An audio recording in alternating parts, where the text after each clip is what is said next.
Hey guys, tonight we begin with something that exists somewhere between nightmare and possibility.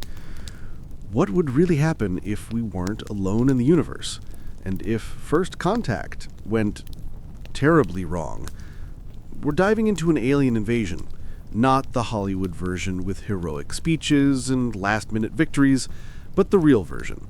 The one where you're hiding in the dark, praying they don't find you.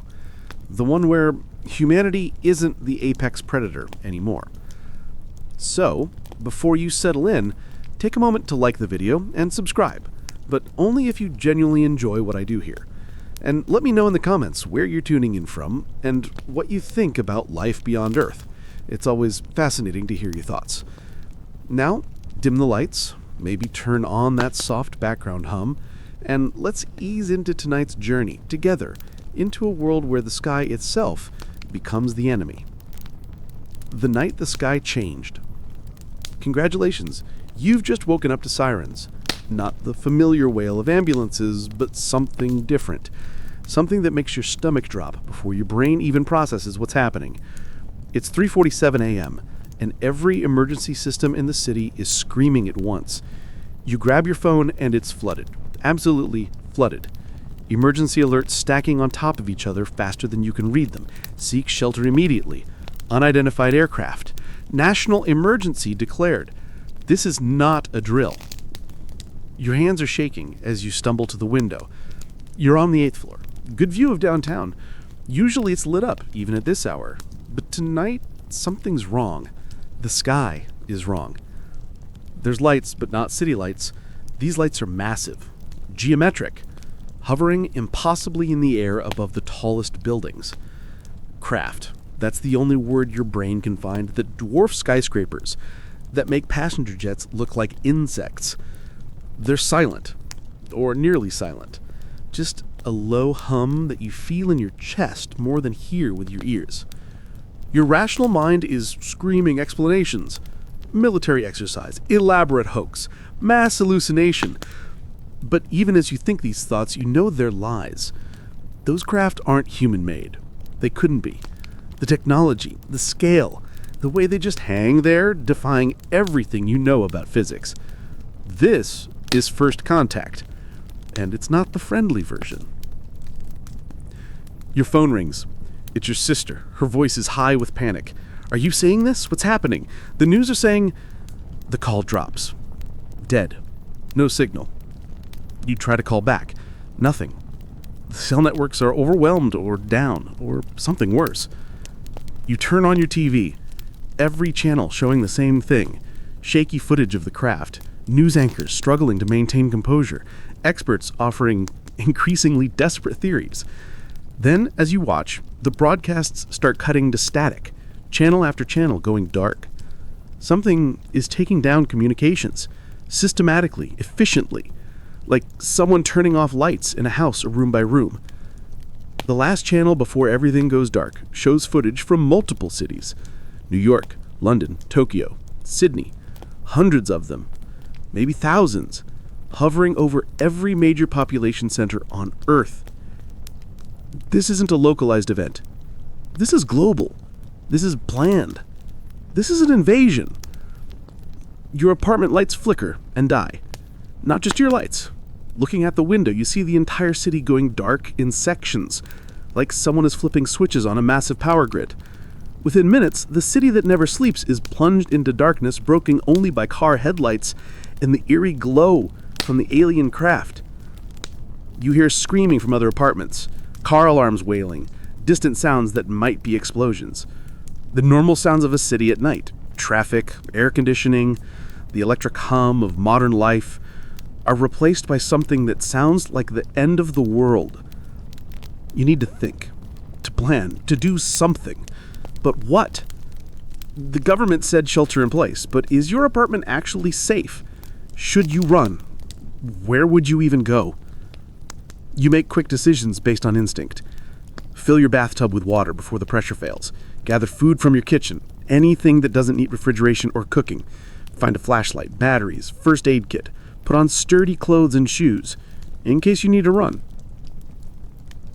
Through your window, you see the first beams, Lights from the craft, focused and precise, scanning buildings like searchlights, but more purposeful. Where the beams touch, things happen. Buildings collapse. Vehicles are lifted into the air. People, tiny figures in the streets, are caught in the beams and simply disappear. They're not here to communicate. They're here to harvest, to clear, to eliminate resistance before it can form. You back away from the window, sudden understanding that being visible might be fatal. You move into your interior hallway, away from external walls, away from windows. You silence your phone. You try to control your breathing, which has become rapid and panicked. This is really happening.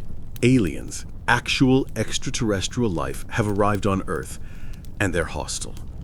Every assumption humanity has made about our place in the universe, our security, our future, has been shattered in the space of a few hours. You hear something new, a sound like nothing you've experienced, mechanical but organic, rhythmic but wrong, coming from outside, getting louder. You risk a glance into your living room, toward the windows. Something is moving past your building, large, floating at about your floor level, equipped with what might be sensors or weapons or both, scanning each window, each apartment, methodically searching. You freeze. Don't move. Don't breathe. Don't exist. The thing pauses at your window. A light plays across your living room. Brilliant white, illuminating everything in stark detail. You press yourself against the hallway wall, praying the angle keeps you hidden, praying whatever sensors it has don't detect your presence. Seconds stretch into eternities. The light moves on. The thing continues its patrol. You're shaking now. Adrenaline flooding your system with nowhere to go. You're trapped in your apartment on the 8th floor. No power, no communication, no idea what's happening beyond your immediate area. And beings with technology centuries or millennia beyond human capability hunting through the streets. The sun will rise in a few hours. You have no idea if that will make things better or worse. This is day 1 of the invasion, and you're still alive, though you're not sure for how long. Welcome to the new world, where humanity is no longer in charge. Learning the rules of prey. Dawn breaks gray and dusty. The sky, which should be clear blue, is hazy with smoke from fires burning across the city. The alien craft are still there, visible through your windows as massive silhouettes against the morning light. They haven't left. This wasn't a one-night terror. This is occupation. You've spent the hours since the initial invasion in your hallway, too terrified to move, listening to sounds from outside that your brain struggles to interpret. Screams, yes, but also mechanical noises, strange harmonics, and worst of all, silence. Long periods of silence that might mean they've moved on, or might mean that everyone who could make noise is already gone. Your building seems intact, but you can hear movement in other apartments. Footsteps, whispered conversations, someone crying. Other survivors like you, hiding, trying to figure out what to do next. The water in your bathtub is precious now. You drink sparingly, remembering survival rules about water rationing, even though you're in the middle of a city. Without power, the pumps that maintain water pressure will fail. What you have might be all you get. Food is less critical.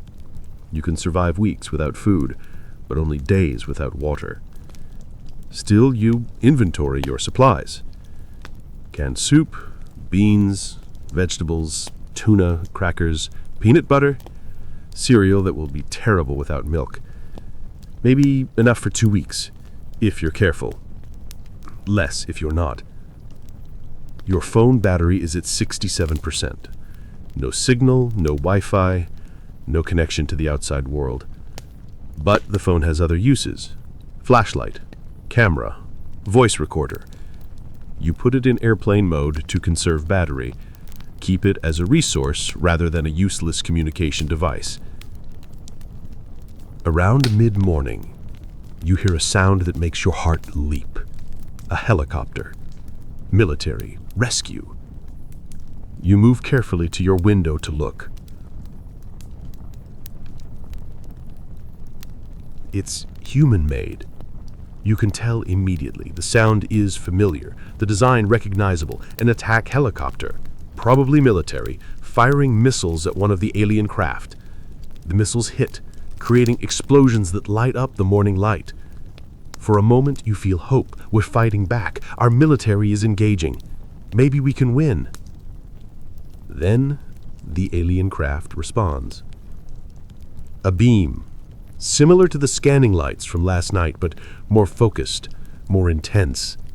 It touches the helicopter, and the aircraft simply stops, hangs in the air for a moment, then crumples like aluminum foil in an invisible fist. It falls, spinning, disappearing behind buildings. You hear the distant crash. The alien craft is unmarked, undamaged. Our most advanced weapons did nothing. You understand then, with crushing certainty, that this isn't a war. Wars happen between roughly equal opponents. This is extermination. We're insects to them, pests to be removed. We have no more chance against their technology than ants have against human pesticides. The realization changes everything. You can't wait for rescue because rescue isn't coming. The military can't help because the military is helpless. The government can't coordinate defense because communications are down. You're on your own. You need a survival plan that accepts reality. Your prey. The aliens are predators. And your only advantage is that you're small, numerous, and they probably don't consider individual humans worth the effort if you stay hidden. You write rules on paper. Phone battery too precious. Stay silent. No loud noises. No music. No shouting. Stay dark. No lights at night. No fires. Nothing that draws attention. Stay hidden. Away from windows. Below street level if possible. Stay still. Movement attracts attention. Stay alone. Groups are easier to detect. These rules might keep you alive, or they might just postpone the inevitable. But doing nothing guarantees death. So rules are better than paralysis. You hear a knock on your door. Soft. Hesitant. A voice. Hello? Is anyone there? Please, I know someone's in there. I need help. Every instinct screams to help, to open the door, to not leave someone alone in this nightmare. But you remember Rule 5, stay alone. Groups attract attention. You don't answer. The knocking continues for a few minutes, then stops. You hear footsteps moving away. You feel like a monster, but you might be a living monster instead of a dead humanitarian. The day passes with agonizing slowness. You eat cold beans. You drink water sparingly. You use your bathroom in the dark. Grateful toilets still flush, though you're not sure for how long. You avoid windows. You sit in your hallway and listen to the city dying. You hear the alien patrols passing periodically, that same mechanical organic sound. Moving methodically. Sometimes they stop. Sometimes you hear what might be doors being forced. Sometimes you hear screams that cut off suddenly. They're clearing buildings, systematically searching for survivors. Your building hasn't been searched yet, but it will be, just a matter of time. You need options, better hiding places, escape routes, places that aren't obvious. You need to know your building intimately. As evening approaches, you make a decision. You'll explore tonight, while you still can. Find the best hiding spots, identify exits, map your options. It's risky, moving is dangerous, but staying ignorant is more dangerous. You wait for full darkness. Then, with your flashlight covered with red cellophane to reduce visibility, you begin reconnaissance. The collection begins. Day 3 begins with screaming. Not panic screaming like the first night, but sustained, organized screaming that sounds like many voices raised in unison. You risk looking out your window and see something that makes your stomach turn. People in the streets below, dozens, maybe hundreds, standing in formation. They're not restrained, no visible ropes or cages, but they're not free either. They move in synchronized patterns, responding to something you can't see, marching in orderly lines toward collection points where the alien craft wait. They've been controlled somehow, taken over, made compliant. You watch in horror as the people, your neighbors, strangers, fellow humans, walk calmly into beam ports that lift them into the craft. No resistance, no struggle. Like livestock being loaded for transport. This is worse than killing. This is harvesting. You back away from the window, bile rousing. The aliens have been methodically searching buildings, not to kill everyone, that would be wasteful, but to collect, to process, to use humans for whatever purpose they have in mind. You can't let them take you. Whatever's happening to those people, whatever control mechanism is being used, you have to avoid it at all costs. You hear sounds in your building, doors being opened, not kicked in or broken, but unlocked somehow. The aliens have access to human structures, can bypass our locks like they're nothing. People are being extracted from apartments, not fighting, walking quietly into hallways and downstairs. They're in your building, right now. You grab your bag, already packed with essentials, and make for the utility closet you found last night. You move silently, quickly, thanking whatever gods exist that you scouted this route when you had time. The closet door opens silently. You slip inside, closing it carefully. The space is tiny, forcing you to stand pressed against shelving units full of cleaning supplies. It smells like bleach and artificial pine, but you're hidden, off the main corridors, not in an obvious residential unit. You hear them moving through the building, not footsteps exactly, more like a sliding mechanical sound. Doors opening, quiet voices that might be human or might be something else. The sound moves down the hallway, passing your floor, continuing down. You don't move. Barely breathe. You've become a statue, praying whatever detection method they're using doesn't pick up a terrified human hiding among cleaning supplies. Time becomes meaningless. Minutes or hours. The sounds continue throughout the building, then gradually fade. You hear the collection process. People walking downstairs in organized groups. More of that synchronized screaming. The mechanical sound of alien craft operating. Then silence. You wait. Keep waiting. Wait until your legs are cramping, your back is screaming, your need to cough is almost unbearable. Wait until the silence has stretched so long, you're almost convinced the building has been cleared. Finally, carefully, you crack the door. The hallway is empty. Some apartment doors standing open, lights off, nobody home. Others still closed. Either the occupants avoided detection, or the aliens determined those units were empty. You return to your apartment. Everything as you left it. They didn't search here. Random luck, or you're in a dead zone, or your hiding succeeded. You allow yourself water and crackers. You sit in darkness and try to process what you witnessed. They're harvesting humans like crops, taking people somewhere, to their ships, to processing facilities, to another planet. You don't know, and you're not sure you want to know. Over the next several days, you develop a pattern. Hide during collection hours, when the aliens are actively searching. Emerge during quiet periods to gather supplies, explore, try to understand. You raid abandoned apartments for food and water, always feeling like a thief, even though the owners are gone. You find a battery-powered radio. Listen to what few broadcasts exist. Pirate stations from unknown locations, sharing information and rumors. The news is bad. Major cities under complete control, government and military responses ineffective, some rural communities holding out, but isolated, without support, running low on resources. No other countries fared better. This is global, coordinated, overwhelming. But there are resistance pockets.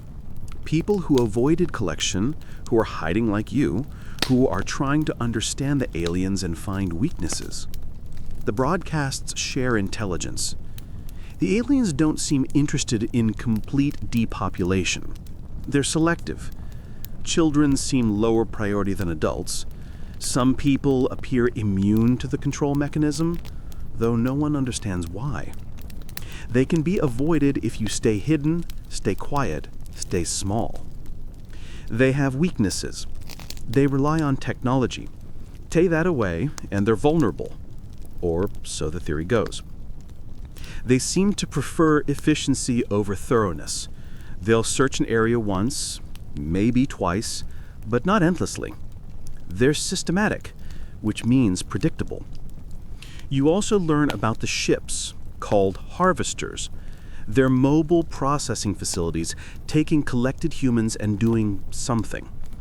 The broadcasts don't have details, just speculation and horror stories. When they leave, they're full. When they return, they're empty, ready for more. You're living on borrowed time. Each day you avoid collection is victory, but temporary. Eventually, they'll do a more thorough search. Eventually, your hiding spots will be discovered. Eventually, your supplies will run out. You need a long-term plan beyond hiding. You need to leave the city, find other survivors, join a resistance if one exists. You need to go from prey to something more active, more purposeful. But leaving means exposure, traveling through alien-controlled territory, risking everything. You're not ready yet, but you're getting ready. Learning patterns, gathering supplies, building strength. Because you can't hide forever, and when the time comes to run, you need to be ready. Underground network. Day 14 brings a discovery that changes everything. You're scavenging on the 3rd floor. The residents are gone, taken during an earlier sweep. When you hear it, voices, human voices, speaking quietly but unmistakably there. You freeze, considering your options. Other survivors could be allies or threats. People get desperate. Desperate people are dangerous. But you haven't had a real conversation in 2 weeks.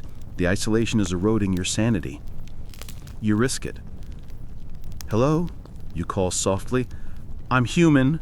I'm alone. Don't shoot. Silence. Then, come out slowly. Hands where we can see them. You emerge. 3 people in the hallway.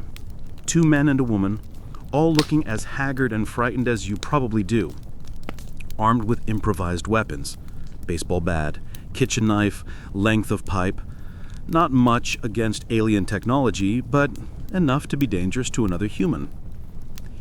You live in this building? The woman asks. She seems to be the leader, or at least the most confident. You nod. 8th floor. Been hiding since the first night. Recognition in her eyes. We're from 9 and 10. There are 6 of us total. We've been trying to map who's left. This is surreal. Having a normalish conversation about apartment numbers while alien harvesters patrol outside. But humans are adaptable. We create normalcy wherever we can. Are you part of the resistance, you ask, hopefully? She laughs. Bitter. We're barely part of the living. But we made contact with a group downtown. They have a plan. She looks at the others. Silent communication. We could use another person. For what? Getting out. There's a tunnel system. Maintenance access for old subway lines never completed. The resistance is using them to move between buildings. Evacuate people to safe zones outside the city. We're organizing a group to make the journey. Hope surges, almost painful. A way out, a plan, other people fighting back. When you ask, 3 days, we're gathering supplies, mapping the route, waiting for the next harvest cycle when they'll be focused elsewhere. It's risky, moving through the city is dangerous, even with tunnels, but staying here is guaranteed death eventually. You don't hesitate. I'm in. The next 3 days are the most purposeful you've experienced since the invasion. You meet the other survivors, 6 totaled, including you. A diverse group brought together by nothing except living in the same building when the world ended. A retired teacher, a college student, a delivery driver, an accountant. The woman who first spoke, Sarah, a paramedic. And you. You pool resources and knowledge. The teacher has a ham radio monitoring resistance broadcasts. The student has maps of underground infrastructure from urban exploration. The driver knows surface routes, has a sense of patrol patterns. The accountant has been keeping meticulous records of alien activities, trying to find patterns. Sarah coordinates everything, with efficiency of someone used to emergencies. She's been in contact with resistance through coded radio messages. They've confirmed the tunnel access, 2 blocks from your building, route mapped, timing planned, guides waiting at checkpoints. The plan, simple in concept, terrifying in execution. Leave at 3 a.m. when patrol activity is lowest. Move as a group but spread out. If one person is detected, others keep going. Reach service entrance within 20 minutes. Descend into the tunnels. Follow orange markers to safe zone 5 miles away. Simple, except for alien patrols, control mechanisms, harvesters, and 1,000 things that could go wrong. You prepare methodically. Pack light, only essentials, nothing that slows you down. Water, minimal food, first aid, protein bars. Everything else left behind. You're taking memories and necessity, nothing more. You wear dark colors, soft shoes, nothing reflective or noisy. Practice moving silently, learning to place feet carefully. Control breathing, become invisible. The night before, you can't sleep. You lie in your hallway listening, wondering if you'll survive tomorrow or if you're planning your execution. Sarah visits each apartment that night, checking on everyone. When she reaches you, she sits in darkness. Are you scared? She asks. Terrified, you admit. Good. Fear keeps you careful. Just don't let it paralyze you. When things go wrong, and they will, keep moving. Don't freeze. Forward is the only direction that matters. What if I'm caught? The question you've been afraid to ask. Then you're caught, but you don't stop the others. You don't reveal the route. You take whatever happens alone. That's the deal we all make. We save ourselves or die trying, but we don't take the group down. It's harsh, but necessary. Group survival can't be compromised by individual casualties. You nod, understanding and hating it. Get some rest, Sarah says. Tomorrow we stop being victims. Tomorrow we fight back. Even if fighting back just means running. She leaves. You're alone, with thoughts and fears, but also excitement, purpose, hope. You're not passively waiting anymore. You're taking action. The resistance exists. There are safe zones. Humanity is still fighting. And tomorrow, you join that fight. The escape run. 3 a.m., you're awake, dressed, packed.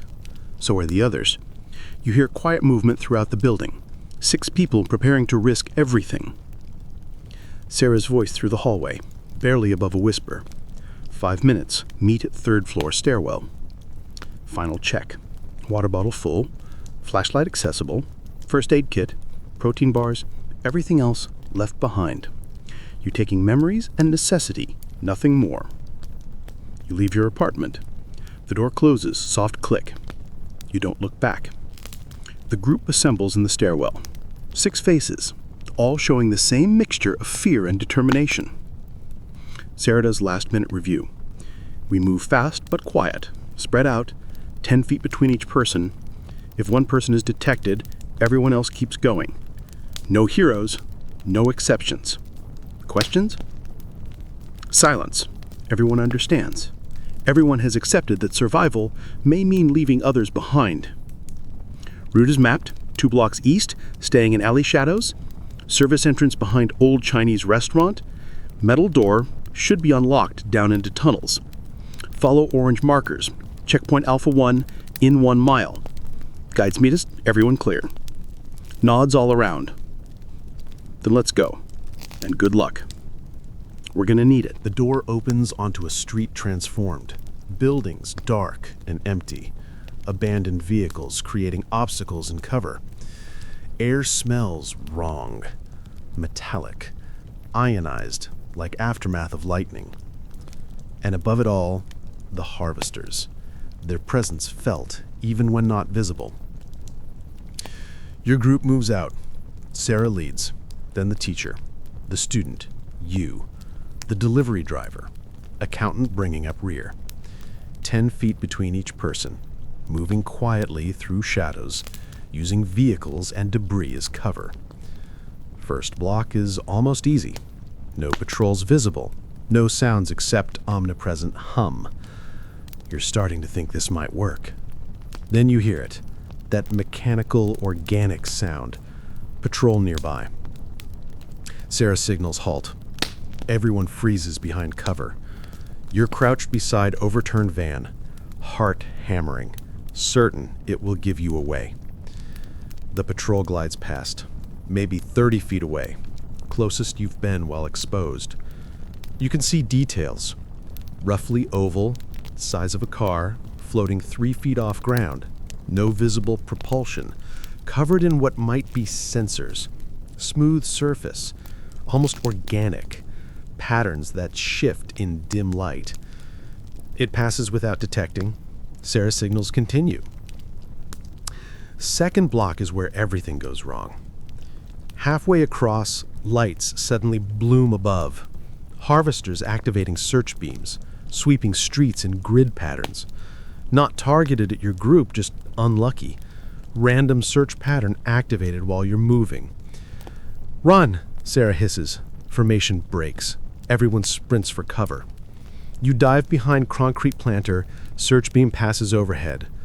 The light is unlike anything natural. White-blue. Intense. You know instinctively being caught would be fatal. You press into the shadows, trying to become invisible as beam moves past. You risk a glance. Sarah and teacher made it across. Student behind a truck. But the delivery driver is exposed, frozen mid-street as the search beam swings toward him. Move, you want to scream, but sound would reveal everyone. You can only watch as the beam finds him, bathes him in terrible light. He doesn't dissolve, doesn't explode, just stops, stands up straight, walks calmly towards nearest collection point. Controlled. Taken. Gone. Accountant also caught. 50 feet back. Same result. Walking toward collection. 4 left. You've lost 2 in seconds. An alley where service entrance waits is still 100 feet away, across open ground. Sarah makes the decision. Signals. Scatter and converge. Everyone runs separately. Different routes, same destination. Harder to catch everyone if not grouped. You run. Pure terror and adrenaline. Legs pump, lungs burn. Certain with every step that beam will find you, that you'll lose yourself to whatever control mechanism they use. Zigzag between vehicles, using every scrap of cover, moving faster than you've moved in weeks. Patrol spots you. Sound changes pitch, accelerates. It's chasing you. You pour on speed, knowing you can't outrun it, but trying because the alternative is giving up. You round corner into alley. Service entrance there, 20 feet away. Metal door set in brick wall. Sarah's already there, pulling it open. Teacher right behind, diving through. You're 10 feet away when you hear the patrol right behind. Feel something like electric static, raising arm hairs. 5 feet. You launch yourself through the door. Something brushes your back. Sensation like touching live wire. You tumble down concrete stairs, hitting hard, scraping hands and knees. Door slams shut above. Sarah and teacher there, in darkness broken only by emergency lighting. The student, you gasp. Sarah shakes her head. Caught. Didn't make it. 3 survivors out of 6. 50% casualties. And you're now in tunnels with no clear idea if the rest of the route is safe or if you traded one death trap for another. But you're alive. You made it to the tunnels. You're moving forward. And sometimes in an alien invasion, that's the only victory that matters. The sanctuary below. The tunnels are concrete corridors lit by emergency lights. Air tastes stale, recycled. Silence broken only by dripping water and your breathing. But they're also freedom. The aliens, for all their technology, don't seem to have penetrated here, or haven't bothered. Sarah leads, following orange spray-painted arrows on the walls, markers left by the resistance. You walk single file, teacher behind Sarah, you bringing up rear. Nobody talks. Sound carries. You don't know what else might be down here. After 30 minutes, you see light ahead. Not artificial, real light from lanterns and people. 3 figures at checkpoint Alpha. The resistance guides are surprisingly normal. A woman in her 40s, business casual, a young man with glasses, backpack, an older gentleman, kind eyes, weathered hands. 3, the woman says, looking concerned. We were expecting 6. Collection sweep, Sarah explains tersely. These are who made it. The woman nods, understanding. Death and loss, common enough, no lengthy explanations needed. I'm Jennifer. This is Marcus and Bill. We're getting you to safe zone. 4 more miles through tunnels, then we emerge in suburban outskirts. Alien presence less concentrated. Everyone okay to continue? You all nod. You've come this far. Turning back isn't an option. The expanded group moves deeper. Jennifer explains situation in low voice. The invasion is 3 weeks old. Best estimates, 40% of urban population collected. Ones they don't take, usually killed in sweeps or die from lack of resources. But survivors, lots, hiding in the spaces between their operations. What do they want us for, you ask, the question haunting you. Jennifer's face darkens. We don't know for certain. People they take are transported off-planet. We've tracked harvesters going to orbit, mothership size of a city. What happens up there, she trails off. Once we've escaped before full transport, say aliens are studying us, testing biology, psychology, capabilities, whether for science, resource harvesting, something worse. Can't say. Has anyone tried to communicate? The teacher asks. Early on, yes. Every government tried. They ignored all attempts. They're not here to talk, here to take. Whether they think of us as intelligent beings or just resources is unclear. Technology is so far beyond ours, we might as well be ants negotiating with humans. The comparison is apt, terrifying. You think about anthills destroyed, insects killed without thought? Are you now receiving that same indifference? The tunnel journey is arduous. You pass checkpoints, each staffed by resistance. Water, brief rest, updates on the surface. You learn the resistance is larger than imagined. Thousands across multiple cities, communicating through improvised radio, coordinating movements, sharing intelligence. You pass sections showing occupation, sleeping areas, food storage, makeshift medical stations. Some tunnels expanded, reinforced, turned into permanent habitation.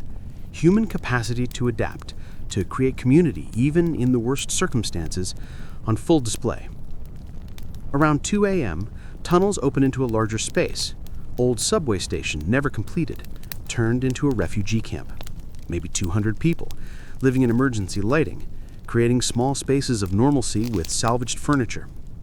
Children present, playing quiet games, elderly in groups, talking low, makeshift medical clinic, someone with nursing training treating injuries.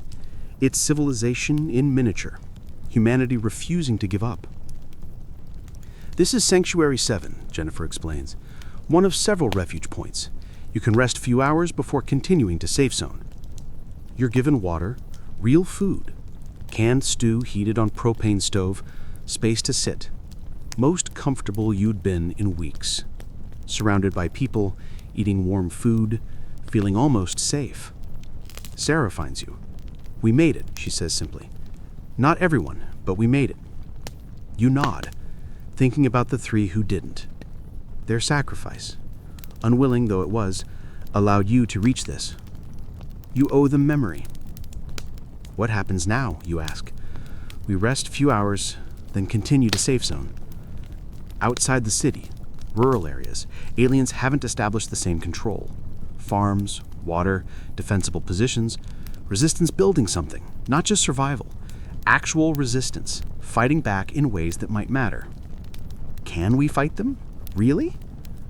She considers. Their technology beyond ours, yes, but not omnipotent. They can be killed. We've confirmed. Craft can be damaged. They make mistakes, have blind spots, follow predictable patterns. We're learning. Maybe if we are smart and lucky and stubborn, we can make this planet cost more than they're willing to pay. It's not reassuring exactly, but it's hope. You rest. Real sleep, surrounded by quiet sounds of people surviving. When Jennifer wakes you to continue, you feel almost human. Final leg quieter. Tunnels less populated, moving away from the city center toward periphery. Emergency lights less frequent, requiring flashlights. Finally, after endless walking, you see it. Daylight. Real sunlight streaming down tunnel shaft, illuminating dust like gold. This is it, Jennifer says. Surface access, 5 miles outside city limits. Safe zone 2 miles north through the woods. Farmland, stay low, stay quiet, should be past primary occupation. You emerge into morning light. Feels like rebirth. You're in a drainage culvert, surrounded by trees. City visible as a dark smudge on the horizon. Air smells clean. No smoke, no ionized atmosphere.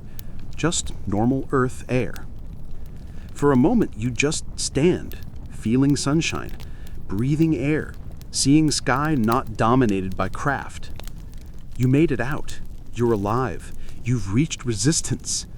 And now, for the first time since the invasion, you have a chance to stop running, start fighting back. The safe zone reality is not what expected. Not a military compound or bunker, but a collection of farms, rural properties converted into something between a refugee camp and a resistance base. Maybe 500 people, living in houses, barns, tents, improvised shelters, spread across several square miles. Jennifer leads through checkpoint. Guards with weapons. First organized security since invasion. Professional, cautious, welcoming. Every survivor represents knowledge, skills, hope. You're processed. Medical exam. Debriefing about what you saw. Assignment to temporary housing. Teacher placed with educators organizing classes. Sarah volunteers for medical team. You're assigned to farmhouse, converted to dormitory for single adults. Roommates are other survivors, various cities, similar stories, hiding, fleeing, barely escaping. Man named David, spent 2 weeks in a subway tunnel. Woman named Elena, survived by hiding in a hospital morgue, literally among corpses. Teenager named Marcus, lost entire family first night. Everyone has trauma. Everyone lost people. Everyone here because lucky, skilled, stubborn enough to survive. Safe Zone operates on organized survival. Everyone contributes, maintaining farms, medical teams, engineers keeping power running, defense teams watching perimeter. You're assigned to scouting after rest. Your experience navigating occupied city, demonstrated ability to stay hidden, makes you valuable for reconnaissance. Resistance needs intelligence, alien movements, technology, intentions. Only way to get that, send people back to observe. Team leader is Tom, former park ranger. Supernatural ability to move silently, read environmental signs. Teammates include former police officer, geography professor, high school track star. Tom explains mission parameters. We go into occupied periphery, not city centers, suburban and rural areas they've claimed. We watch, document, learn. Leadership needs to understand how they operate, to find weaknesses. Over next week's multiple reconnaissance missions, learning to read patrol patterns, identify different craft, recognize signs an area is about to be swept. You learn aliens are methodical, not omniscient, work in patterns, predictable, focus on high population, largely ignore empty wilderness, seem to have specific quotas, objectives, not trying to catch every single human, just enough for purposes. You also learn resistance is larger, more organized than initially realized. Safe zones across the country, rural areas, wilderness aliens haven't bothered. Communication networks, old radio, runners, written messages, coordination between zones, sharing intelligence, resources. But you also learn humanity is losing, slowly, steadily, systematically. Occupation consolidating, urban areas almost completely controlled, population decimated. 60 to 70% killed or collected, remaining survivors scattered, hiding, running out of resources. Resistance has weapons, civilian firearms, limited military salvaged, but almost useless against alien technology. Bullets bounce off craft, explosives create impressive fireballs, leave equipment unscathed. Technological gaps so vast, direct combat is suicide. Resistance's only advantage, being small, scattered, hard to find.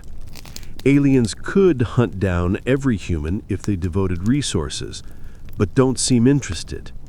Content to control areas they want, collect humans they need, ignore the rest. It's indifference that hurts most. Humanity isn't worth the effort of complete extermination. We're pests, mostly dealt with. Remainder too insignificant to bother. But resistance is planning. During weeks in the safe zone, you hear whispers. Project. Something big. Something that might hurt aliens meaningfully. Details compartmentalized. You don't have clearance. But rumor is engineers and scientists studying captured technology, reverse engineering, power sources, communications, anything providing an edge. 3 months after arrival, you're called to the meeting. Sarah's there, more serious than ever. Tom, present. Jennifer, other resistance leaders. We have a mission, Jennifer says without preamble. High risk, potentially high reward. Need volunteers. Good chance you won't come back. Everyone understands. This is a big operation. The one whispered about. The one that might strike back meaningfully. What's the target? Tom asks. Jennifer pulls out a map marked with alien positions. One of their harvesters, grounded for maintenance or refueling. Accessible. Relatively isolated. If we can get inside, might disable it, steal technology, help broader resistance. Sarah speaks. We have intelligence. These harvesters have a central control. Take that out, harvester disabled. More importantly, might learn how the control mechanism works, the thing they use to make people compliant. If we understand, maybe counter it. Room silent, absorbing this. Real mission, real target. Chance to hurt them instead of just hiding and dying slowly. I'm in, you hear yourself say. Sarah and Tom nod. Around the room, other volunteers step forward. Jennifer nods, pride and sorrow. She knows she's potentially sending people to death. But survival without resistance isn't survival. It's postponing the inevitable. We have 2 weeks to plan. Use them well. Once we commit, no turning back. About to find out if humanity has a fight left, or if we're fading away without making them remember we were here. Meeting adjourns. You walk out, thinking about mission. For 3 months, you've been survivor. Hiding, running, barely staying alive. But now, becoming something else. Resistance fighter. Someone who punches Dak. That feels good, even though might be last thing you ever do. the strike mission. 2 weeks preparation pass with intense focus. Strike team, 12 total. Mix of scouts, fighters, technicians, medical. Everyone has a role. Everyone understands stakes. Tom leads planning. Target is Harvester grounded in former suburb, 15 miles from safe zone. Intelligence suggests maintenance.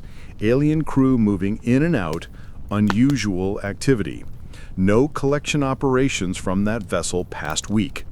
This is our window, Tom explains during final briefing. Harvester stationary, accessible, potentially vulnerable. Go in at night, silent approach, hit control center, extract data or technology, get out before they respond. Simple plan, difficult execution. Team prepares carefully. No firearms, useless against alien armor. Sound brings patrols. Instead, improvised weapons, thermite charges that might cut alien materials, EMP devices cobbled from salvaged electronics, old-fashioned crowbars and cutting tools. Also something new. Hazmat suits modified with materials disrupting alien sensors. Resistance engineers discovered through trial certain combinations of metals and plastics make humans harder for alien technology to detect. Not invisibility, but an edge. Night of mission, you gather. No speeches, no dramatic send-offs. Just quiet nods, understanding everyone might die for a chance to hurt occupation. You move out through the wilderness, keeping away from occupied zones. Team moves with practiced silence. 12 shapes in darkness, carrying weapons that might be useless, hope that might be foolish. After 4 hours, reach observation point.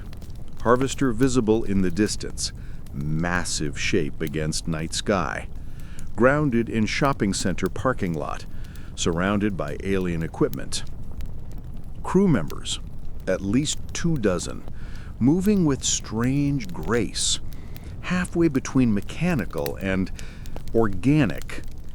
Closest you've been to alien beings themselves, not just craft. They're tall, maybe 7 feet, proportions almost human, but subtly wrong.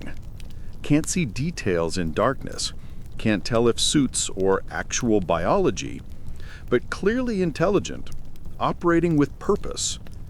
Tom signals team spread out, taking positions around the perimeter. Plan is wait for optimal moment, when crew activity lowest, then coordinated approach from multiple angles. Some teams create distractions. Primary team includes you, Sarah, Tom, will breach the harvester. Go for control center, extract data or technology, get out before they respond. Simple plan, difficult execution. You wait. Hours. Aliens work through the night. Their own pace. Rhythms not corresponding to human patterns. Around 4 a.m., activity drops.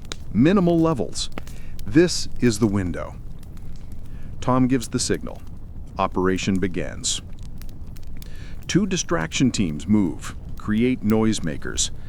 Devices making sounds, attracting alien attention without seeming human. It works.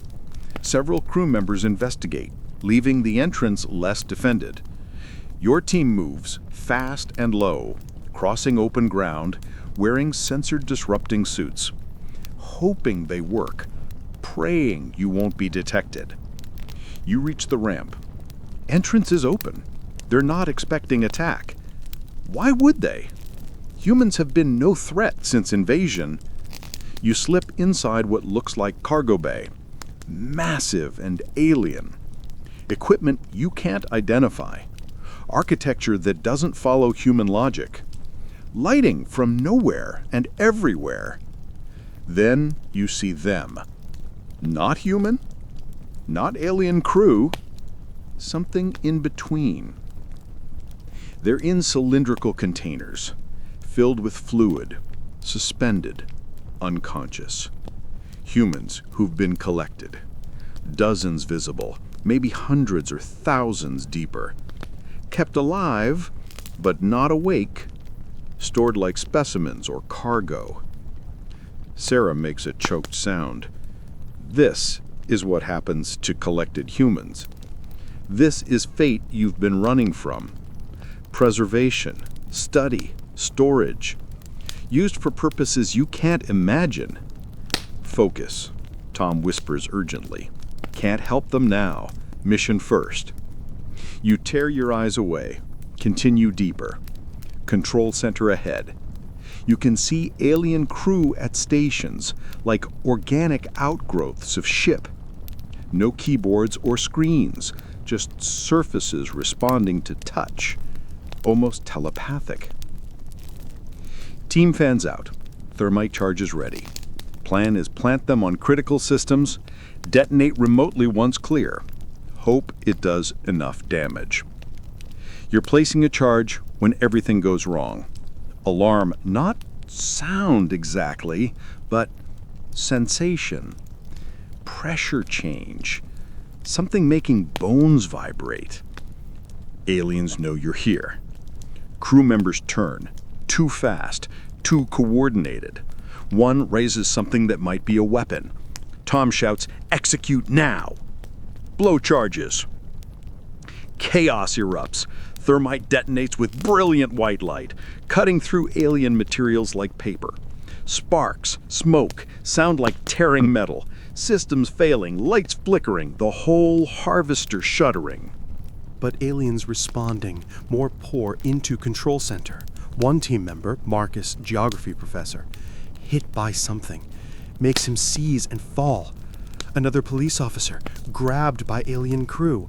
Strength that shouldn't be possible. Retreat, Tom orders.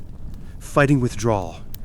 Team backs toward exit, using explosions and failing systems as cover. Sarah drags Marcus, even though unconscious. You provide covering fire with weapon grabbed from fallen crew, not knowing if it works, pulling what might be triggers.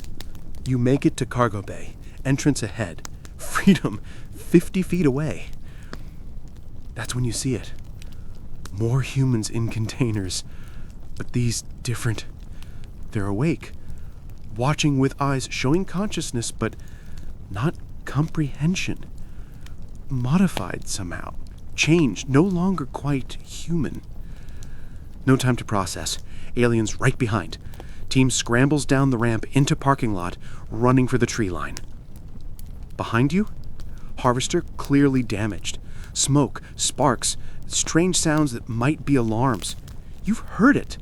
Maybe not destroyed, but definitely hurt. Mission success. If you survive to report. You reach the woods. Keep running. Tom shouting coordinates for extraction. Sarah supporting Marcus, starting to wake. Police officer didn't make it. Saw him fall. Aliens converged, had to leave him. Casualties, but mission succeeded.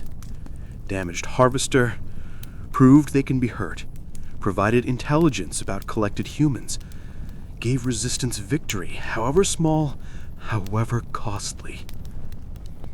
You run through night, expecting pursuit, expecting death from above. Doesn't come. Maybe too busy with damaged harvester. Maybe individual humans fleeing through the wilderness aren't worth hunting. Maybe just lucky.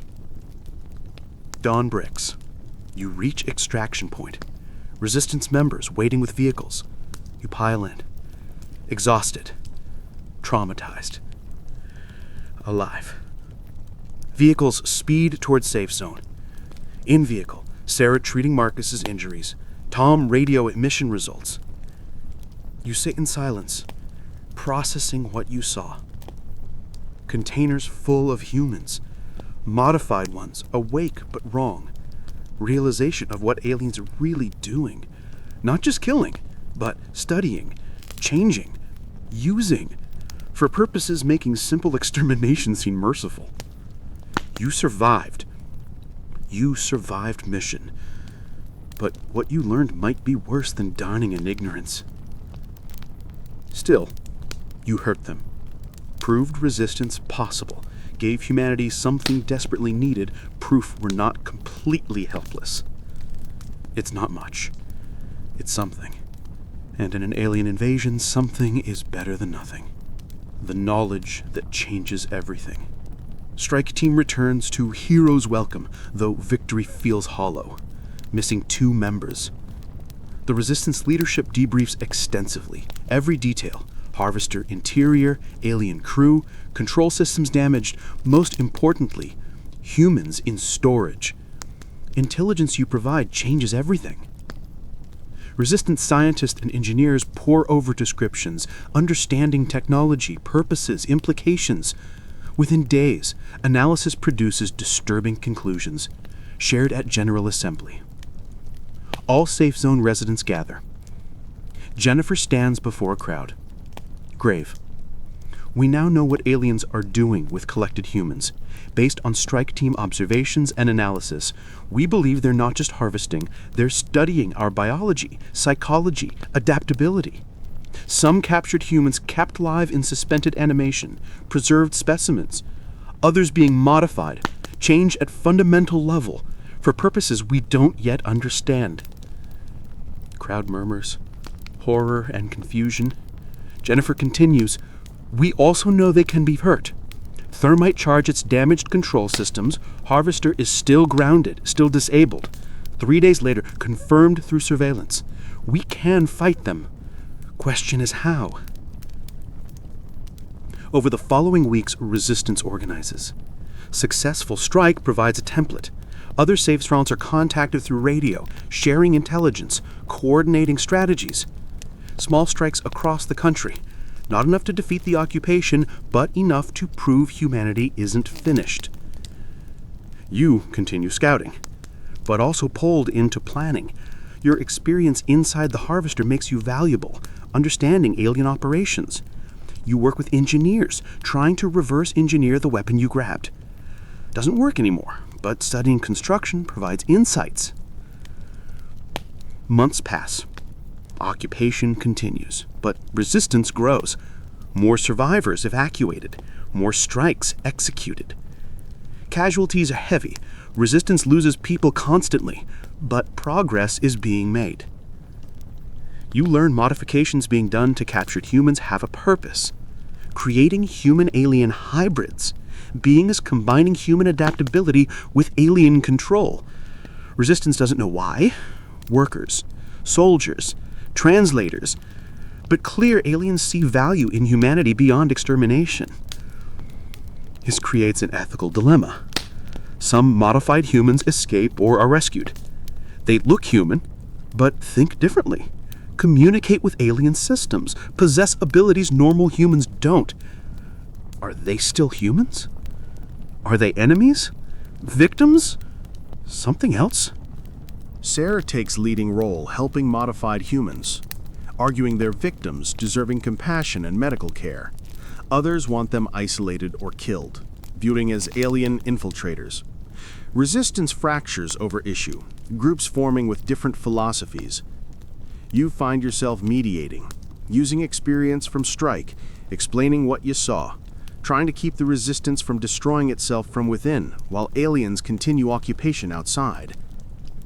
1 year after invasion, resistance grown to thousands across dozens of safe zones, no longer just surviving, organizing, learning, fighting back.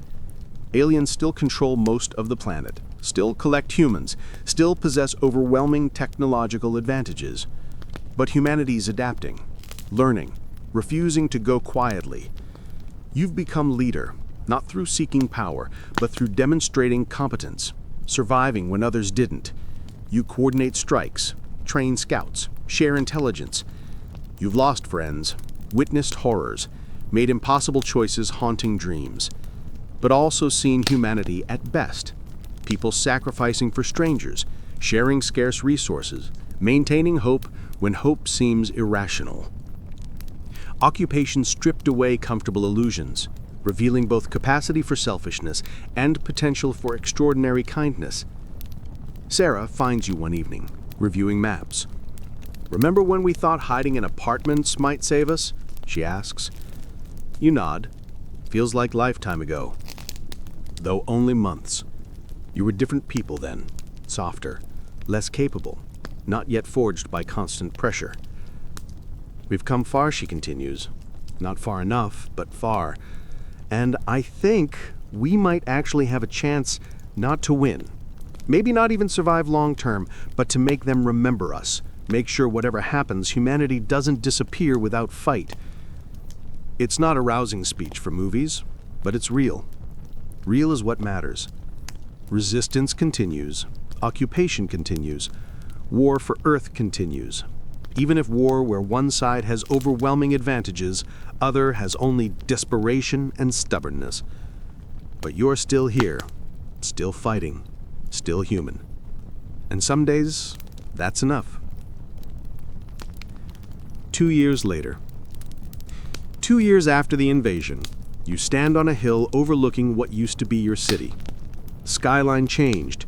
Alien structures integrated with human buildings, creating hybrid architecture, both beautiful and disturbing. Harvesters still hover, but numbers decreased. Initial collection phase over. Now maintaining control rather than expanding. Resistance evolved too. What started as scattered survivors in tunnels became an actual insurgency. Structure, strategy, purpose. You're part of the Leadership Council, coordinating operations across multiple safe zones, managing resources, making decisions affecting thousands. War hasn't been won, isn't close, but hasn't been lost either. Humanity carved out spaces where we survive, even thrive, outside alien control.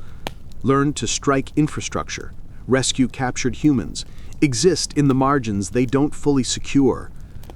Modified humans, the hybrids, become part of new reality.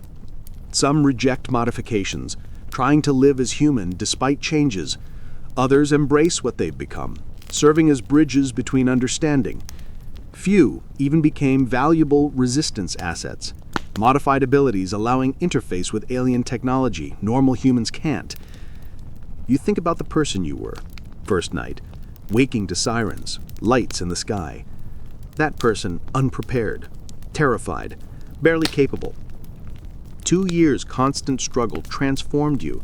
Someone harder, more competent, more willing to make terrible choices. You've lost people, friends, teammates, people you cared about, died in strikes, captured during rescues. Their faces haunt you. Cost of resistance, but also saved people, helped them escape, given chances at life and freedom. Future uncertain. Maybe the aliens eventually hunt down every human.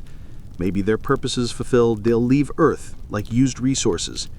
Maybe the resistance finds a way to hurt them enough. Occupation becomes more costly than worth. You don't know. Nobody knows. But you keep fighting, because the alternative is giving up, accepting extinction or slavery or transformation into something not human. Sarah joins you on the hill, following your gaze toward occupied city. She's changed too. Harder, scarred, but more purposeful. Runs medical operations for the entire sector, saving lives, making impossible triage decisions. Think we'll ever go back? She asks, gesturing toward the city. You consider the question. The city represents everything lost. Old life, comfortable ignorance, certainty about humanity's place, but also represents what you're fighting for. The right to exist on our terms, reclaim Earth, refuse to go quietly into whatever fate the aliens planned. Maybe, you say finally, not same way, but maybe someday, when strong enough, learned enough, become what we need to be to survive in a universe where we're not the most powerful species. Not reassuring, but honest. Comfortable old world gone forever, but maybe new world can be built from the ashes. One where humanity wiser, tougher, more united by shared struggle. Sun sets behind occupied city, painting alien structures orange and gold. Somewhere in that city, humans still being collected, still studied, still suffering. But somewhere in wilderness, humans also training, planning, refusing to accept defeat. War continues, will continue years, maybe decades. You might not live to see end, but you'll fight as long as you can. Because that's what humans do. We survive, adapt, refuse to give up, even when giving up seems rational. Aliens came expecting easy conquest of primitive species, instead got humanity, at most stubborn, most resourceful, most unwilling to quietly accept extinction. You turn from city, walk back toward safe zone, toward work that never ends, toward people depending on you, toward future remaining unwritten. Somewhere, in darkness, someone waking to first day of occupation, terrified, alone, unprepared. Tomorrow you'll try to reach them, bring them to safety, give them choice to fight back. Because that's what resistance does. We make sure humanity remembers it has choice. Hide or fight, accept or resist, die as victims or survivors. You've made your choice. Every day, you help others make theirs. The long road forward. The resistance meetings happen weekly now, in large barn converted to command center. Maps cover walls. Radio equipment hums constantly. Reports flow in from safe zones across country. You're part of the inner circle. Now, strategy and coordination. Your experience, both in the city and on strike missions, makes you valuable. Tonight's meeting is tense. New intelligence just came in. Aliens are building something. Large, permanent structure in what used to be Chicago. No one knows what. Purpose unclear. But scale suggests long-term plans, not temporary occupation. This is the worst-case scenario, someone says. If they're building infrastructure, they're not planning to leave. This isn't invasion, this is colonization. The room falls silent, everyone processing the implications. You've been operating on the assumption maybe aliens finish whatever they're doing, maybe leave. But if they're establishing permanent presence, if Earth is being converted for their use permanently, then everything changes. We need to know what they're building, Jennifer says firmly. Send a reconnaissance team, get close, get information. We can't plan without understanding their long-term objectives. You volunteer. Obvious choice. You've been inside the harvester, seen alien technology, up close. Know how to move through occupied zones without detection. Tom volunteers too, along with 4 others. Mission will take weeks. Travel to Chicago, navigate occupied city, get close enough to observe, document, return with intelligence. High risk, but critical. You spend 3 days preparing. Lighter equipment this time. Observation, not sabotage. Cameras, modified to work despite alien interference. Long-range optics. Water purification, food for 2 weeks, minimal weapons. Just enough for emergency. Sarah finds you night before departure. You're checking equipment, making lists, trying not to think about everything that could go wrong. Come back, she says simply. No heroism, no unnecessary risks. Get information, return. That's all. We need you alive, not dead and famous. You nod, trying to smile. She sees through it, always does. I mean it, she continues, voice firm. The resistance has lost too many good people. You're not allowed to be next. I'll do my best, you promise. She hugs you, tight, fierce. When she pulls back, eyes are wet, but determined. Go. Make them regret ever coming to our planet. Next morning, your team departs. Small farewell, no crowds, no speeches, just quiet acknowledgement from other resistance members who understand the risks, who've been on similar missions, who know some people leave and don't return.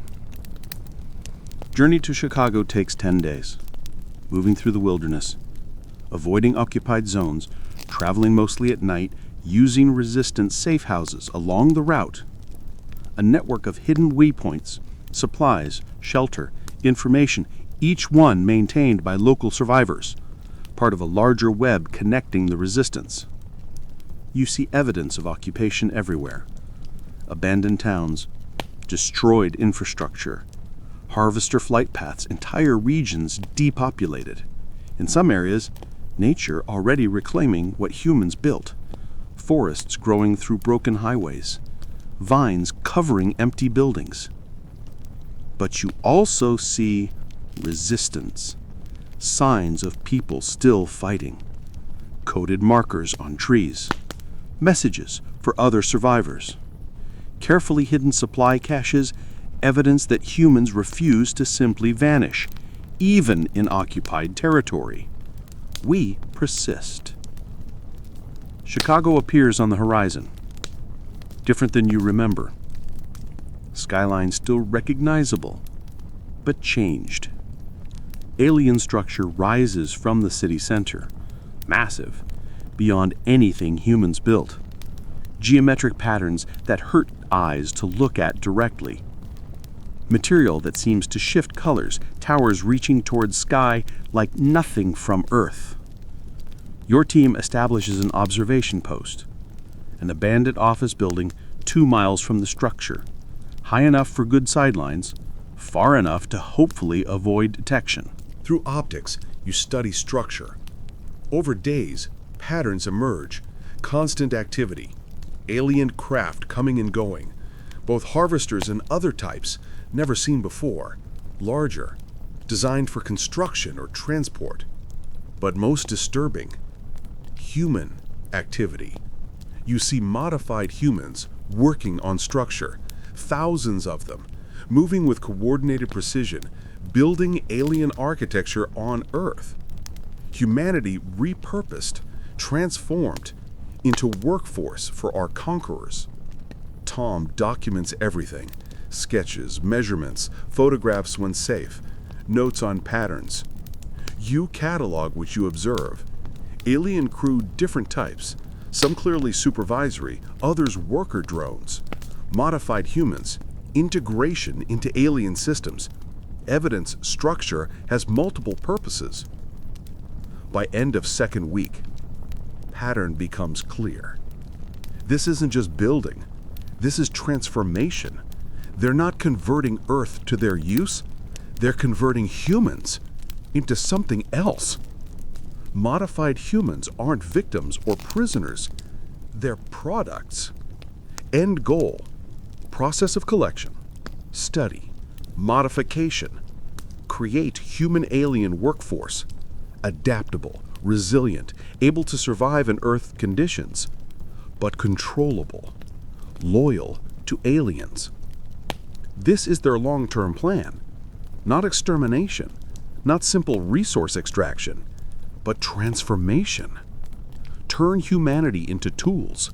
Use our adaptability, our resilience, our numbers against ourselves. You need to report this. Resistance needs to know. But you also know what this means. If they succeed, if they perfect process, turn enough humans into modified workers, then original humanity, unmodified free thinking, becomes obsolete, unnecessary, a competing species to be eliminated. You've seen enough, more than enough. Time to return. Journey back is faster, pushed by the urgency of intelligence, more reckless, less careful. Several close calls with patrols, but you make it. Arrive at Safe Zone 3 3 weeks after departure. Leadership assembles immediately. You present findings, Tom's documentation, your observations, conclusions about alien long-term strategy. Room silent as you finish. Everyone processing the horror of it. They're not just conquering Earth, Jennifer says slowly.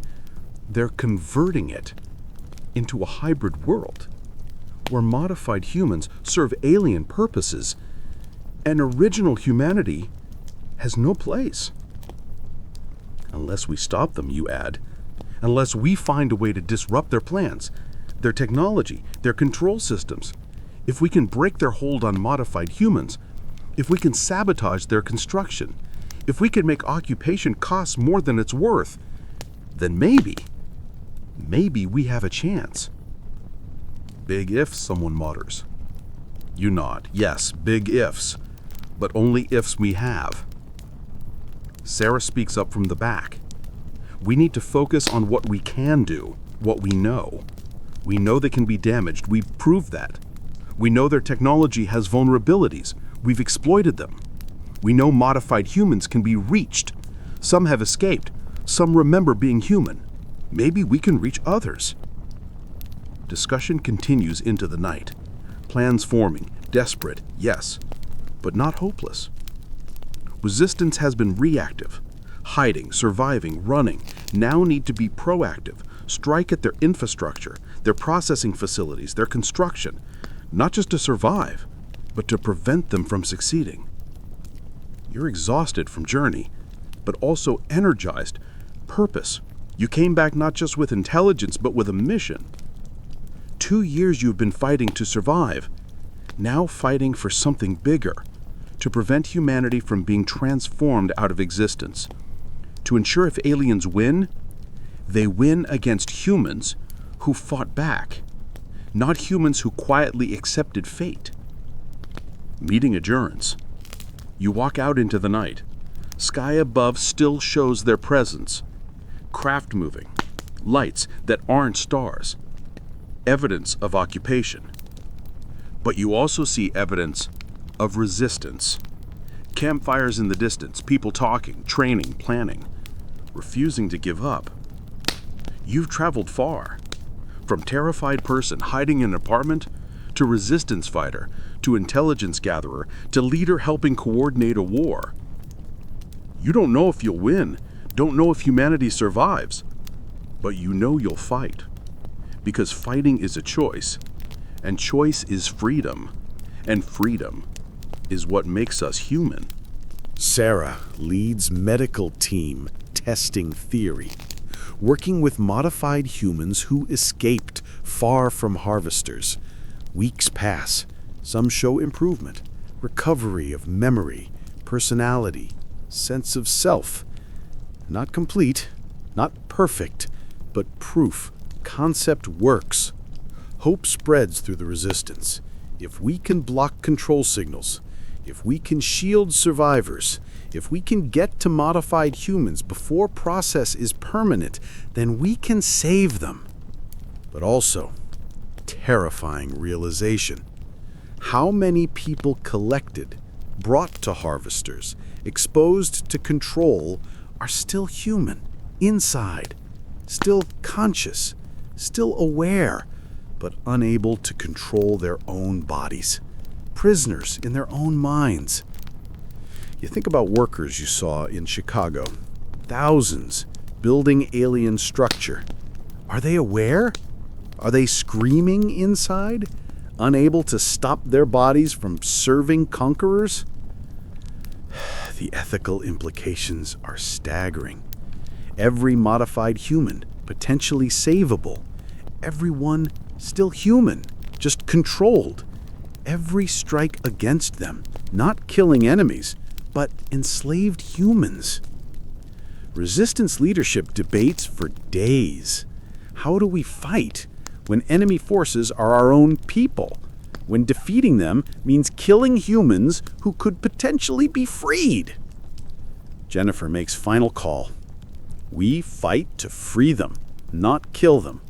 Priority is disrupting control, Saving modified humans, not destroying them.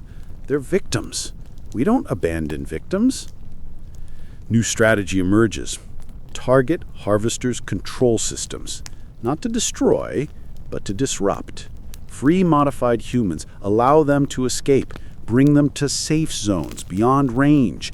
Give them a chance to recover. It's harder than simple sabotage. Requires precision, timing, risk, but it's right thing. Humanity can't survive by killing ourselves. Must survive by saving each other. You're assigned to the first liberation mission. Team of 20, larger than usual, not just fighters, but medical personnel, engineers, translators, people who can help modified humans, confused, frightened, suddenly free from control that's been dominating their minds. Target is small harvester, grounded for maintenance. Population of maybe 100 modified humans working as a crew maintenance team. If you can disrupt control signal, if you can evacuate them, then you prove concept. Show resistance what's possible. Planning takes weeks. Every detail matters. You're not going in to destroy, going to rescue. Much harder, much more dangerous. Night of the mission. You stand with team, everyone nervous. This is different. Different than striking enemy. Different than surviving. This is about saving people who don't know they need saving, who might fight against rescue because they're being controlled. Tom gives final briefing. Remember, our targets aren't enemies. They're enslaved humans under alien control. They can't help fighting us. Our job, get to the control center, disrupt the signal, give them a chance to break free, then evacuate anyone we can. You move out into darkness, toward Harvester, toward modified humans who might be savable, toward a mission that will define what resistance really means. Are we just surviving? Are we saving humanity, one person at a time? You're about to find out. You're backing toward exit when alarm triggers. Not sound, pressure change. Modified humans throughout Harvester suddenly stop. Freeze, then turn toward control center. Toward you. Tom's voice in radio. They know you're here. All modified humans converging on your position. Get out now. You run, not fight. Running through corridors as modified humans appear from every direction. Not aggressive, not angry, just determined, following programming to stop intruders. EMP detonates. Flash of electromagnetic pulse, systems flicker, lights dim, then surge back. Different. Modified humans stumble, confusion spreading across faces. They stop following, start looking around, like waking from dream. Sarah starts speaking loudly, calmly. You're free. The control signal is disrupted. You're not enemies anymore. We're here to help you evacuate. Come with us if you want to be free. Some modified humans respond, recognition dawning, confusion turning to hope. Others still seem lost, program broken, but not sure what to do. Tom's team secures entrance, evacuation route clear. Medical team rushes in, helping modified humans who are struggling. Some collapse, overwhelmed. Others start crying, remembering, realizing what they've been doing while controlled. You help woman to her feet. She looks at you with clearing eyes. Where am I? What happened? I remember everything. Oh God, what did I do while I was controlled? You tell her none of it was your fault. You were enslaved. Now you're free. Come with us. We'll help you. Aliens respond faster than expected. Patrol craft arriving. You need to evacuate now. Modified humans who can walk help those who can't. Toward extraction point, fighting withdrawal. You're carrying man who can't walk on his own, system shock from sudden control release. Behind you, alien weapons fire, beams that make air crackle. Tom's team returning fire with salvaged weapons covering retreat. You make it to the tree line, vehicles waiting, modified humans pile in, some still confused, some starting to understand what happened. All free. for the first time in weeks or months. Casualties lighter than expected. 2 resistance members injured, 1 modified human didn't make it, caught in crossfire. But 47 modified humans rescued. 47 people given back their lives, their humanity. Journey back to safe zone is quiet. Modified humans processing. Resistance members exhausted, but victorious. Not just in surviving, in saving people. When you arrive, medical team takes over, treating physical and psychological trauma. Modified humans recovering from control, slowly regaining full cognitive function, some faster than others. Woman you help finds you next day. She's more coherent now, still processing but aware. Thank you, she says, voice thick with emotion. Thank you for not giving up on us, for seeing us as human, for saving us. You nod, not trusting yourself to speak, thinking about thousands still controlled, still enslaved, still waiting for liberation that may never come. But today, you saved 47, and that matters. The war continues. Months blur together now. Liberation missions become regular operations. Not every mission succeeds, some end in disaster. People lost, modified humans not saved, aliens adapting to resistance tactics. But some succeed. People freed, return to humanity, give a chance to heal, to recover, to rejoin the resistance if they choose. Modified humans who recover become powerful advocates. Some have intelligence from inside the occupation, understanding of alien operations, technology, weaknesses. They provide information invaluable for planning. But also psychological toll. Every liberation mission shows you what's being done to captured humans, the control, the enslavement, the loss of self. It's worse than death in some ways. At least death is final. This is ongoing violation. You have nightmares now, not just about the invasion, about all the people you couldn't save, all modified humans left behind, all humans still in storage containers waiting for processing. Sarah notices, tries to help, but she has her own trauma, from treating modified humans, from hearing their stories, from understanding the scope of what the aliens are doing. 2 years becomes 3. Resistance larger than ever. Before, thousands of active members, dozens of safe zones, coordinated operations across continents. But aliens still control most major population centers, still collect humans, still process them, still build their hybrid structures. Earth is changing, alien architecture spreading, human cities being converted, incorporated into something else, something neither fully human nor fully alien. A new world being born. Whether humanity survives it is an open question. You're in a leadership meeting when new intelligence comes in. Captured alien data, translated with help from modified humans who remember their language, reveals something nobody expected. The aliens aren't from single world. They're from many. Dozens, maybe hundreds. They've done this before. Other planets, other species, collection, study, modification, transformation. Earth isn't unique. We're not special. We're just the latest in a long line of worlds they've conquered and modified humans they're creating. Not new, perfected technique used dozens of times before. But also, something in data that provides hope. In all those conquests, all those transformed species, some survived, some fought back, some made it cost enough that the aliens eventually left, moved on to easier targets. Proof is possible to survive, to resist, to make them leave, not through defeating them militarily, but through making occupation expensive, difficult, constant struggle. This becomes new resistance strategy, not trying to win a war, but trying to survive long enough, make it cost enough that the aliens decide Earth isn't worth effort. Coordinated campaigns, constant harassment, supply line disruptions, liberation of modified humans, sabotage of construction, rescue of humans from collection points. Death by 1,000 cuts. Make every day of occupation more difficult than the last. Make them work for every human collected, for every structure built, for every mile of territory held.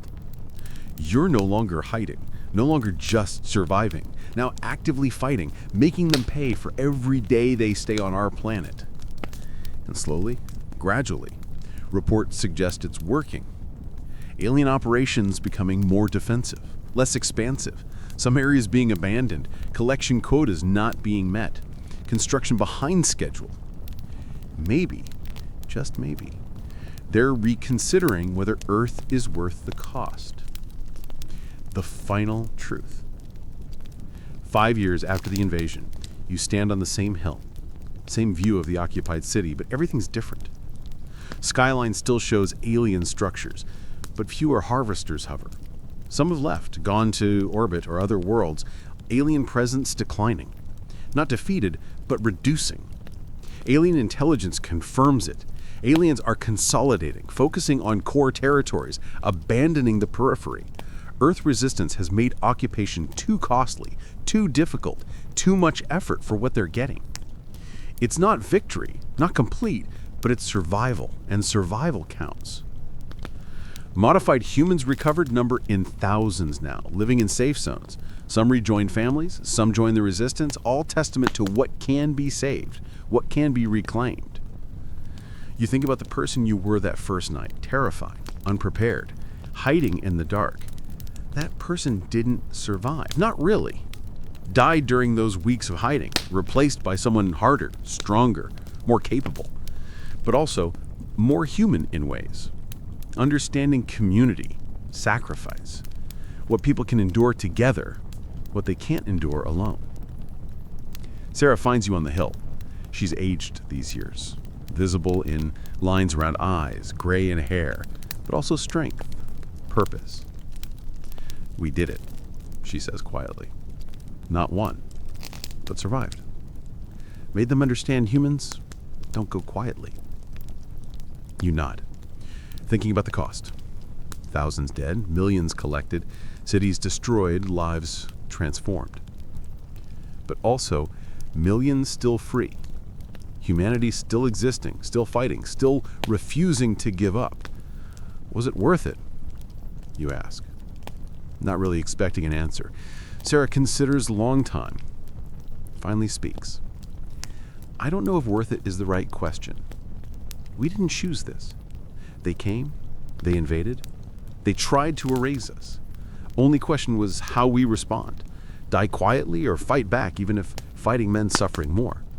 We chose to fight. And because we fought, humanity survives. Not all of it, not unchanged, but alive, still free in places, still ours. The sun sets. You watch the lights come on in the safe zone. Below, campfires, lanterns, electricity from generators, people living, working, planning, refusing to let the aliens take everything. You don't know what the future holds. Maybe the aliens return with more force. Maybe they leave completely. Maybe Earth stays half occupied forever. But you know humanity survived. First contact gone wrong. Survived invasion. Survived attempted transformation. And in surviving, proved something important. We're not easy prey. We're not primitive species to be casually harvested. We're humans, stubborn, adaptable, unwilling to accept extinction. Aliens came to Earth expecting easy conquest, expecting primitive species would fall quickly. Instead, got a war of attrition, got a resistance that never quit, got humans who refused to be anything except human. Maybe that's victory. Maybe that's just survival, but it's enough. You walk down from the hill, back to the safe zone, back to the people depending on you, back to the resistance that never ends. Because that's what humans do. When faced with extinction, when confronted by powers beyond our understanding, when given the choice between quiet death and loud defiance, we choose defiance. Every time. Sleep well, survivors. And remember, the universe is vast and possibly hostile. But humanity is small and incredibly stubborn. And sometimes, stubborn is enough. This is Sleepless Survivors, reminding you that no matter how powerful the enemy, no matter how overwhelming the odds, humans have one advantage. We never know when to quit. Stay hidden, stay human, and never stop fighting. The resistance continues. Forever. If it has to.